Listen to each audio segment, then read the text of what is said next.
नमस्कार। आज सकाळी शेअर मार्केट सुरू झाल्यावर पहिली 15 मिनिटं तेजी होती, त्यानंतर मात्र दिवसभर घसरण झालेली आहे। शेवटच्या 1 तासात थोडी रिकव्हरी बघण्यास मिळालेली आहे।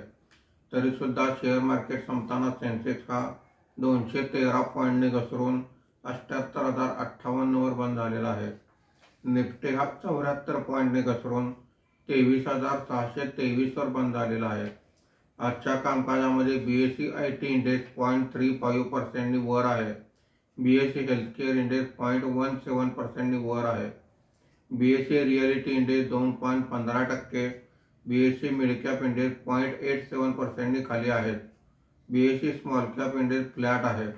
आजच्या कामकाजामध्ये निफ्टीमधील वाढलेले मुख्य शेअर्स पुढील प्रमाणे: सिप्ला 2.42%, अडाणी port 1.72%, Infosys 0.98%, Tata consumer product 0.79% अशी वाढ आहे। आज निफ्टीमध्ये घसरलेले मुख्य शेअर्स पुढील प्रमाणे: Trent 8.22%, Bharat electronics 3.18%, Bharti Airtel 2.45%, Titan company 2.30% अशी घसरण आहे। आज एफआयआयने 3,550 कोटी रुपयांची विक्री केलेली आहे।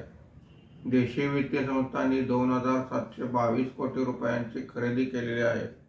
आज State Bank of India, Bharti Airtel, ITC, Hero MotoCorp या कंपन्यांसहित काही कंपन्यांचे क्वार्टरली रिझल्ट आलेले आहेत।